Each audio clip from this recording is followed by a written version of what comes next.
hope you enjoyed my last post about Brahms and what he had to say about new music of his day. That really resonated with me because I'm playing also new music of our time, and there's this one piece by the English composer Brian Ferneyhough. It's a horrendously difficult piece. It's very, very complex. Probably one of the most complex pieces I've ever played in my life. I'm playing a concert on Monday, on April 11th, with a Gento New Music Project, which is a group that does both old and new music. And by far the hardest piece on the program is this piece, and I'm not even gonna try to pronounce it because I don't know how to say it. But it's for 8 instruments. It's a big clarinet solo piece. So over the past few weeks, I've been sharing some pictures of my struggles on Instagram, and a lot of people have been reacting with fascination, and I thought it would be also interesting for you to know what this journey has been like. So I'm going to break the process down into 3 major categories. Number 1 is rhythm, number 2 is pitch, number 3 is gesture.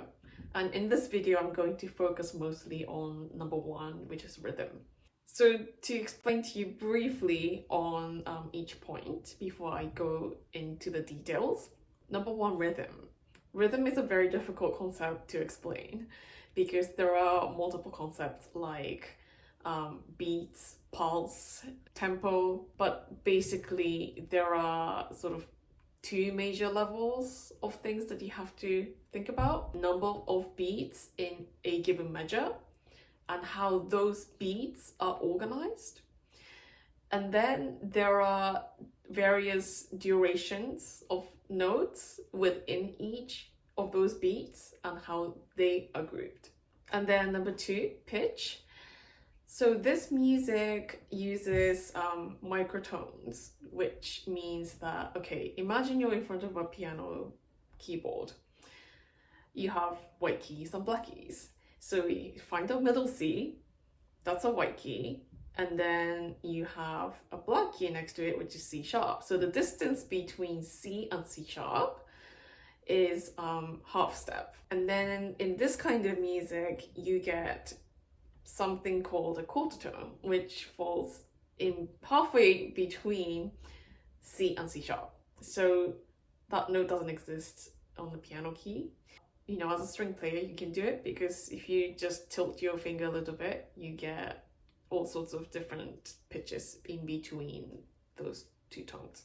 And then number 3, gesture. And by gesture, what I mean in the context of this music is like, in the traditional sense, phrasing. In old music, phrasing is really dictated by the function of harmony. But here you really don't have sort of traditional definition of harmony as such, because you're not really even in any key. So what you're following is like shapes of sounds. Like it could be in the volume, it could be in the cluster of sounds, you could be different textures, it could be also different effects and timbres. So in this video, I'm gonna focus on the first point, which is rhythm, mainly because this is the first thing I really had to deal with. But before any of what I'm going to talk about happened, the very first reaction, obviously, is like this overwhelming anxiety upon just looking at the music and just the sight of it, because it is really, really complex. You'll see what I mean. I think it's good to panic up front.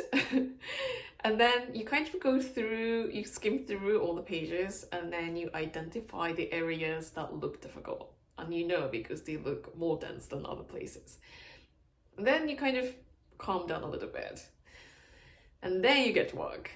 So one of the first things I did was to mark up the music with beats. So indication of where the beats fall. And this is really important in a practical sense, because when you are playing so many notes in really weird and complex random groupings, and like really, really fast, you're mostly looking at your music, like in your rehearsal, in your performance, and you don't have really time to look at the conductor very much. But of course, you do have to look at the conductor once in a while, otherwise you don't know where you are. But then you see the conductor beating in certain groupings, and if you don't know how they're going to group the beats, then you're lost. So to explain this, say that in one measure you have 7/8 notes. So this is like a 7/8 measure. You can group it, 3 plus 4 equals 7, or you can group it 4 plus 3, and it looks very different. So 3 plus 4 would be a triangle, and then 1, 2, 3, 4, and then obviously 4 plus 3 would be the other way around. And that can really throw you off, like if you're playing and you don't know how the conductor has decided to group it, and you're looking at him, going in one direction or the other, and you have no clue where you are. What the conductor did this time, which was really helpful, is that he sent us in a document a list of all the beating patterns. So like he goes measure by measure and tells us how he will divide the beats. So again, the very first thing I did was to just mark up the music. So I'll just show you what the process looks like, because I recorded the screen.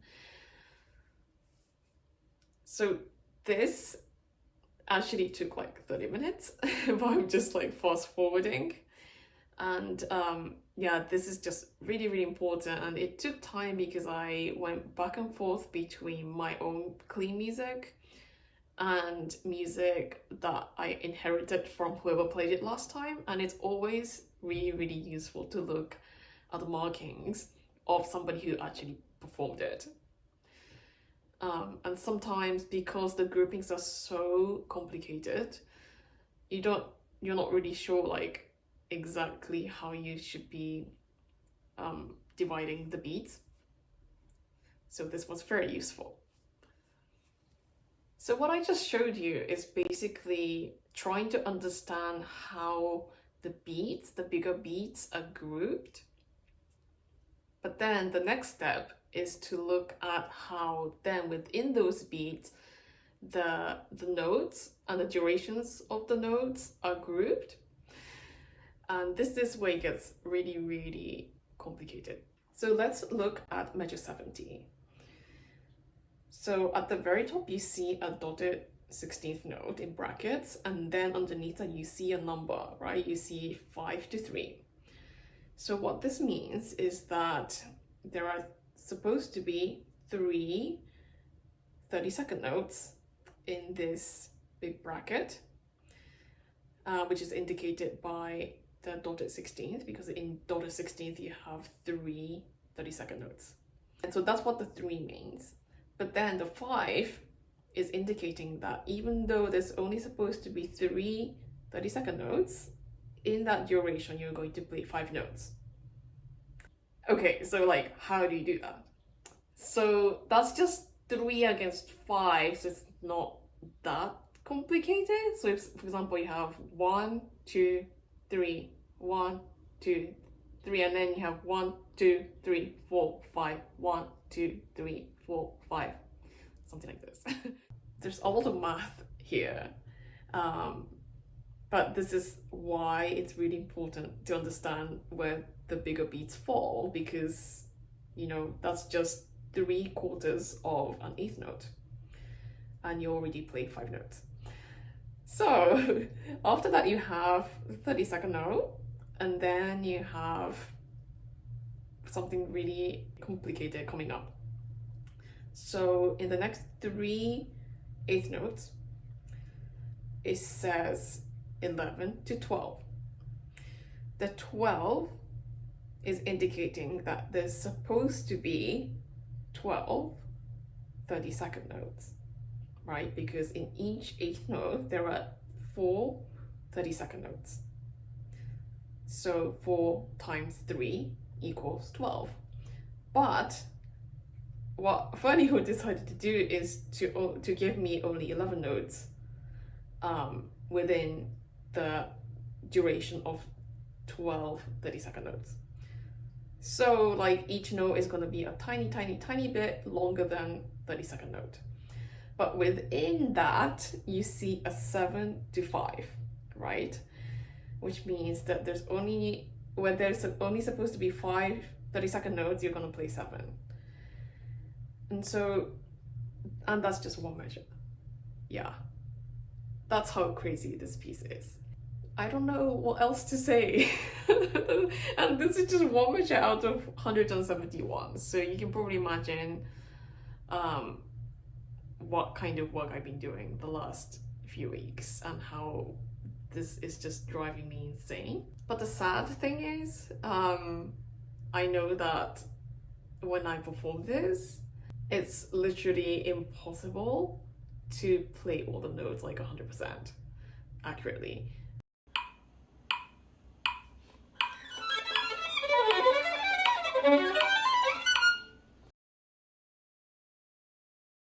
So it's going to be like maybe 70% at best. And also like I'm one of 8 players and you're really going for the overall effect.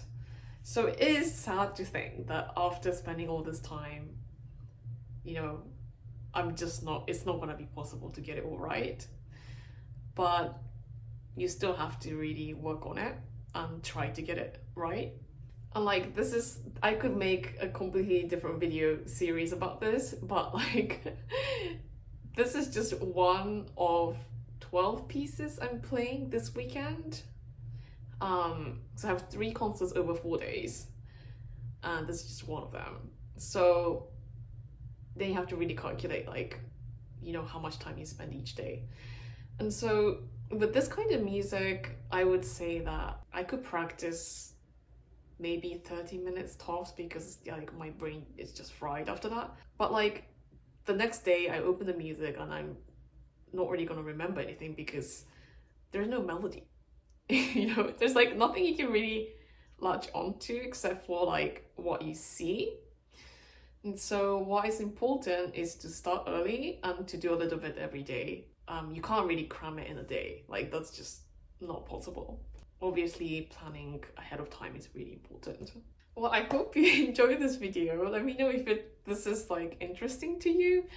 And yeah, I actually have another piece that's really crazy that I'm playing on the same program, so I'm gonna make another video about that maybe tomorrow. So yeah, thanks for watching and I will see you next time.